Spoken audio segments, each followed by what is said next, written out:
Clark House on State Street is a red brick structure of classic Georgian style. It is now one of the finest old homes in Ogdensburg. Features of the large windows, emphasized by white wooden casings, pediment, and charming doorway. A wrought iron fence surrounds the building. Mrs. Clark has retained the atmosphere, and it is furnished with priceless antiques. The gardens are noted for outstanding flower displays in spring, summer, and fall. The law office of Judge Edward Shea, State Street, was built in 1829 or 30 of locally quarried limestone faced with granite. It was built as the Ogdensburg Bank. Horace Allen, Amos Bacon, S. Doty, and William Bacon formed a partnership to form St. Lawrence County's first chartered bank. In 1858, Wells Fargo bought this building.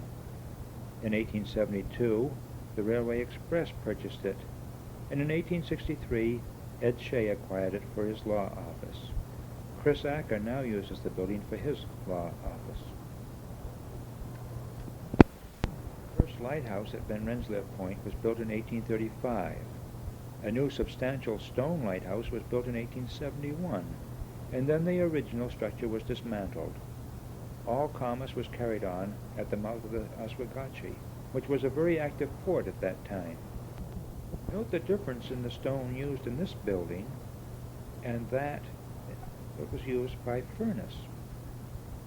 The 65-foot tower is square outside, but circular inside with iron winding stairs leading to the light, which is about 15 feet higher than the old lighthouse.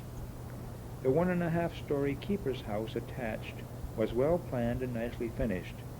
It was provided with a cistern, overground cellar, and storeroom. The floor is about 2.5 feet higher than that of the old building, which had been frequently underwater. The material from the old building was used to build a wall around the half-acre belonging to the government. The Gates Curtis House, corner of New York Avenue and King Street, was a red brick Victorian built in 1869. It is 2.5 stories with a wing and French roof topped with a widow's walk. Doorways are simple with no large verandas. An attractive white picket fence surrounded the property. The site was previously a French and English cemetery before the Revolutionary War. When the cellar was dug, a number of skeletons were disturbed.